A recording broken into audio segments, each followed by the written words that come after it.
ఓం సమర్థ సద్గురు శ్రీ సాయినాథాయ నమః. అధ్యాయం 13 రెండవ విభాగము.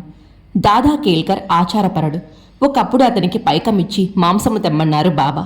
ఆ సద్బ్రాహ్మణుడు నిస్సంకోచంగా బయలుదేరాడు. అప్పుడు సాయి అతని వారించి మరెవ్వరినైనా పంపమన్నారు. తర్వాత అసలు మాంసమే అవసరం లేదన్నారు. మరొకప్పుడు ఆయన వంట చేస్తూ అతనిని పిలిచి మాంసపు పలావ్ ఎలా ఉన్నదో చూడు అన్నారు. అతడు చూడకుండానే బాగానే ఉన్నది అన్నాడు. చూడకుండానే బాగుందంటావేం, మూత తీసి చూడు అంటూ సాయి అతని చేతిని గండిగలోనికి తోసి గెరటతో కొంచెం పళ్ళెంలో వెయ్యి, ఆచారం గురించి భయపడకు అని అతని ప్రేమగా గిల్లారు. ఇటువంటి విషయాలలో సాయి ముస్లిం భక్తులను కూడా విడిచిపెట్టలేదు.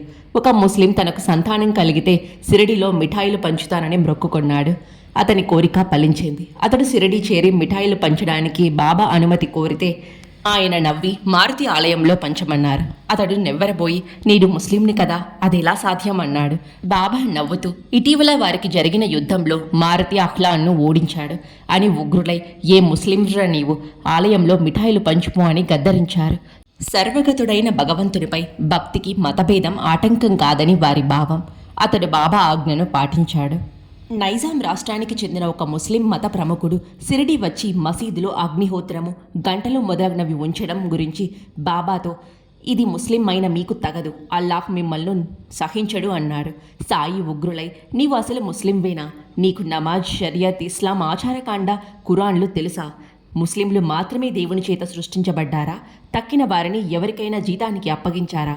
వారి చావు పుట్టుకలు, ఆకలి దప్పలలో ఏమైనా భేదమున్నదా? అసలైన ఇస్లాం నాకు తెలుసు. భగవంతుని శక్తిని రుజువు చేయడానికే ముస్లిం అన్నారు. ఆ కాజీ సాయంత్రం వరకు మౌనంగా మసీదు ముంగిట పచార్లు చేసి బాబాకు మోకరెళ్ళి తనను అనుగ్రహించమని కోరాడు. అతన్ని 3-4 రోజులు తమ వద్ద నుంచుకొని ఆశీర్వదించి పంపారు బాబా. ధర్మాచరణ, భగవంతునికి శరణాగతి మాత్రమే ఇస్లాం ధర్మమని ఖురాన్ చెబుతోంది. సాయి మత మౌఢ్యాన్ని నిరసించేవారు. భక్తులు ఆయనను మొదట పూలతో మాత్రమే పూజించేవారు. ఒక మహల్సాపతి మాత్రమే ఆయన కంఠానికి చందనం అద్దేవారు. ఒకనాటి రాత్రి అతనికి స్వప్నంలో ముఖానికి చందనం ధరించి సాయి దర్శనమిచ్చారు. మరు రోజు నుండి అతడు సాయిని అలాగే అలంకరించసాగాడు. అతన్ని వారించమని ముస్లింలు కోరినా ఆయన అభ్యంతరం చెప్పలేదు. వారిలో కొందరు సంగమనేరులోని కాజీతో సంప్రదించి సాయి ముఖాన చందనం అద్దిన వారిని దండించదలచారు. మొహమ్మద్దిల్ తంబులి ఆ విషయం మహల్సాపతికి చెప్పాడు. మరోజు అతడు మసీదు ముంగిట నుంచే సాయిని పూజిస్తున్నాడు. సాయి అతని లోపలికొచ్చి, నా ముఖాన చందనమద్దు, ఎవరడ్డొస్తారో చూస్తాను అని గద్దరించారు. ఆ ముస్లింలు భయపడి వెళ్ళిపోయారు. హిందువులు నిర్భయంగా తమ మతానుసారం సాయిని ఆరాధించసాగారు. వేరు మతాల వారికే దైవం వేరైతే మతం మార్చుకోవడం ద్రోహము, లజ్జాకరము. దైవం ఒక్కటే అయితే మతం మార్చుకోవడం అనవసరము. ఒక హిందూ యువకుణ్ణి ముస్లింగా మార్చి గర్వంగా బాబాకు చూపాడు బడే బాబా. సాయి ఉగ్రులై ఆ యువకుణ్ణి చెంపమీద కొట్టి, నీ అబ్బను మార్చుకున్నావట్రా అన్నారు. హిందువులు తమ మతాచారాలతో మసీదును అపవిత్రం చేస్తున్నారని తలచారు ఒక పఠాను. ఒకనాటి రాత్రి చావిడిలో పడుకున్న సాయి చెంతకు వెళ్ళి అక్కడ నిద్రిస్తున్న హిందువులను చూపుతూ, మీరు అనుమతిస్తే అపవిత్రం చేస్తున్న వీరందరినీ ఇప్పుడే చంపేస్తాను అన్నాడు. సాయి శాంతంగా, ఇందులో తప్పేదైనా ఉంటే అది నాది, వారందరినీ చంపే కంటే నన్ను చంపితే సమస్య తీరుతుంది అన్నారు. అతడు నెవ్వరబోయి ఆ సంకల్పము విడిచాడు. కానీ మరొక పఠాను అందుకు కూడా సిద్ధమయ్యాడు. ఒకరోజు సాయి మసీదులో అటూ ఇటూ తిరుగుతూ ఉన్నారు. అతడు చేతితో దుడ్డుకర్ర తీసుకొని వెనక నుండి వచ్చి సాయిని కొట్టబోయాడు. అతడు కర్ర ఎత్తిన క్షణంలో ఆయన అతని వైపు తీవ్రంగా చూసి అతడి చెయ్యి తాకారు. అదేమి చిత్రమో, అతడి బలమంతా పోయి కుప్పకూలాడు. నాటితో అతడు ఆ సంకల్పం విడిచాడు.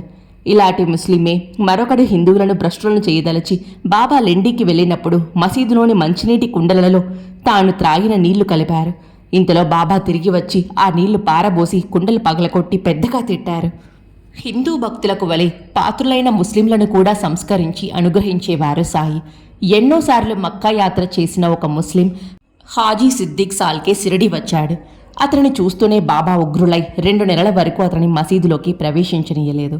ఒకరోజు శ్యామ అతని తరపున ప్రార్థిస్తే ఆ హాజీ బార్వే బావి దగ్గరకు సన్నని కాలిబాటన వస్తాడా అన్నారు బాబా. హాజీని అడిగితే అతడు వస్తానన్నాడు. అది విని సాయి 4 వాయిదాలలో 40,000 చెల్లిస్తాడా అన్నాడు. శ్యామ అడిగి వచ్చి అతడు 40 లక్షలైనా ఇవ్వడానికి సిద్ధమేనని చెప్పాడు. ఈసారి ఆయన, మేమొక మేకని కోస్తాము, అతడికి తల, పిరుదులు, వృషణాలు ఏది కావాలో కనుక్కో అన్నారు. బాబాగారి మట్టి కుండలోని చిన్న రొట్టె ముక్క చాలు అని అతడు కబురు చేశాడు హాజీ. అది విన్న సాయి పట్టరాని ఆవేశంతో మసీదులోని పాత్రలన్నీ బయట పారేసి కప్ని చేతులు పైకి ముడుచుకుంటూ కోపంగా హాజీ వద్దకొచ్చి, ఇక్కడున్నది ఎవరనుకున్నావు? మక్కా యాత్ర చేశానని గర్వమా? ఖురాన్ అలా చెప్పిందా? అంతా చేసి నీవు నన్నెరుకవు అన్నారు. హాజీ భయంతో వణికిపోయాడు. బాబా మసీదుకు తిరిగి వచ్చి తమ వద్దనున్న పైకంతో పండ్లు కొని హాజీకి పంపి 50 రూపాయలు కూడా ఇచ్చారు. నాటి నుండి అతను మసీదు ప్రవేశించడానికి సాయి అనుమతించారు. ఆయన చెప్పిన ఓ మేక శరీరంలోని భాగాలు ధర్మార్థ కామాలు. హాజీ కోరినది సాయి నిత్యము అనుభవించే మోక్షం. సాయి పాత్రలోని చిన్న రొట్టె ముక్క కోరడంతో హాజీ గురుశిష్టం కోరాడు. సాయి చెప్పిన కాలిబాట కఠోరమైన సాధన, 40,000 రూపాయలు అంతఃకరణ చతుష్టయం. కానీ అవి మొదట తాను హాజీ అనే గర్వంతో చిక్కుకున్నాయి. అతడు తమను శరణు పొందాకనే సాయి కోపంతో అతన్ని గర్వం అనచడం సరియైన గురువుల పద్ధతి. అది నెరవేరగానే తమ సంతోషానికి సంకేతంగా సాయి పండ్లు కానుకలు ప్రసాదించారు. ఇలానే హిందువులను కూడా సంస్కరించారు సాయి. బల్వంత్ నాంచే 1915లో ఒకనాటి రాత్రి 8 గంటలకు సాయిని దర్శించి ముక్తి మార్గం చెప్పమని ప్రార్థించాడు. దేవ్పూల్ వెళ్ళి అక్కడ అనాదిగా మీ పూర్వీకులు అర్చిస్తున్న శిలను ఆశ్రయించు అన్నారు సాయి.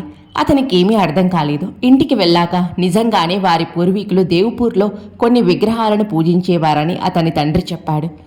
5 తరాలకు ముందు వారి పూర్వీకుడు బాబా ప్రయాగ్ తమ 70వ ఏట సంతానం కోసం ఏకనాథుని శిష్యునైన బాబా భగవత్ అనే మహాత్ముని త్రయంబకేశ్వరంలో దర్శించాడు. ఆయన ఆశీస్సులతో కలిగిన పసిబిడ్డను దేవ్పూర్ తీసుకువెళ్లి జ్ఞానేశ్వరి వ్రాతప్రతి చేతిలో పెట్టారు భగవత్.